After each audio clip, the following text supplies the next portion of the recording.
Hey, let's talk tools. More specifically, let's talk tools that you might not use very often, therefore don't want to spend a lot of money on.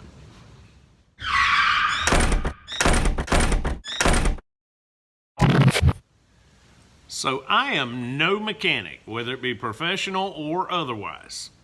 So most of the tools that I have are the same type of tools that your average homeowner or small farmer might have. Sockets, wrenches, drills, stuff like that. My list of specialty tools is extremely small, and my list of expensive tools is even smaller. My MIG welder is the most expensive tool I have, and it came from Lowe's, so it's obviously not a professional unit. I also have a plasma cutter that is the cheapest Cut 50 that eBay had available at the time, so that's not a high-end unit either. So back at the beginning of this year, I was watching some YouTube videos, and I could be dead wrong, but I think it was Zip Tie Diaries. He was using a version of one of these, and I thought it was a super cool product, and wanted to know what's it called, where do you get it, all that good stuff. Well, it turns out it's available at my local Harbor Freight. And for 30 bucks, it's probably not gonna break the bank. I mean, all you gotta do is skip a few Starbucks trips and you got a new tool. And that was super easy for me because I've never been to Starbucks. I think I turned around in their parking lot one time. Now we all know that if you want a quality tool, there's plenty of places to get a quality tool. But the more quality that's put into that tool, chances are the more it's gonna cost. And considering that a flanger is not exactly a tool I'm going to use on a very regular basis, I'm probably going to spend the least amount of money as I can on that tool. And that's what happened here. So I bought it, brought it home, threw the box in the drawer, and when I need it, it'll be there. Well, now I'm working on the firewall of the stupid truck. Might be a good time to use it. So I whipped it out, put a port on it, tried it out. Now the concept behind the flanging tool is that it'll take a flat piece of metal and it will create a small flange in it so that you can lay two pieces of metal on top of each other, making them more flush, and then you can weld them up. It's a great concept. And because the box said that it had a 16 gauge capacity, it's right up my alley because most of my sheet metal I have laying around is 16 gauge. So I grabbed the tool, put the port on it, tried it out. And on the 16 gauge, I will say that the results were less than impressive.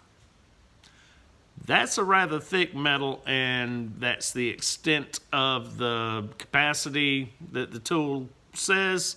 So, benefit of the doubt, let's try a thinner piece of metal.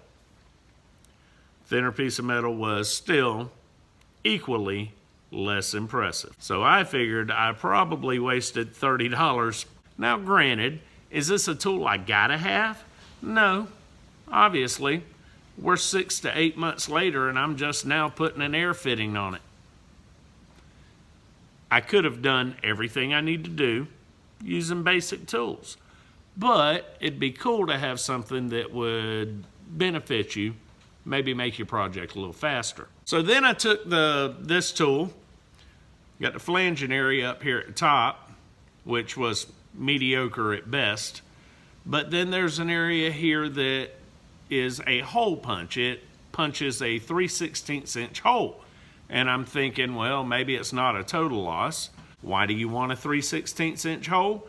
Because you can punch a hole in a piece of metal, lay it on the other metal, and spot weld it. And that's beneficial anytime you're working with thin pieces of metal like 16 to 20 gauge metal. It's easier to do a spot weld than it is to run a bead along a line. So considering the results I had from the flanging part of the tool, I was less than optimistic that the hole punch or the air punch would be able to punch through this 16 gauge metal. I figure I'm gonna have to pull the trigger several times. We'll try it out. Matter of fact, I did. I pulled on the first hole I punched, I pulled the trigger multiple times, and then I realized, hey, it punched the hole on the first try. I was pleasantly surprised. So I kept going. This is the panel that I'm making to go between the firewall and the transmission tunnel, and it did an excellent job of punching these holes. Now granted, I could have just used a drill, but I've met me, and there's a very good chance that I would have burned up 2 drill bits and broke at least 1 more. That's the way I roll. This did an awesome job of making it happen, so awesome.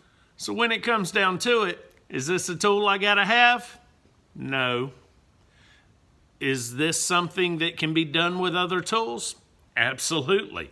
All you need is a drill, some drill bits, or in my case, a box of drill bits. So as a flanging tool, it's on the verge of useless. As an ear punch, it punches a nice hole. And considering I spent that money 6-8 months ago, I'm not really gonna complain.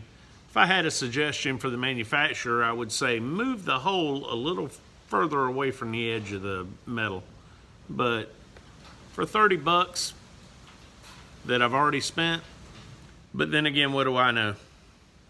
I'm just a 50-year-old mini trucker trying to build a 30-year-old truck.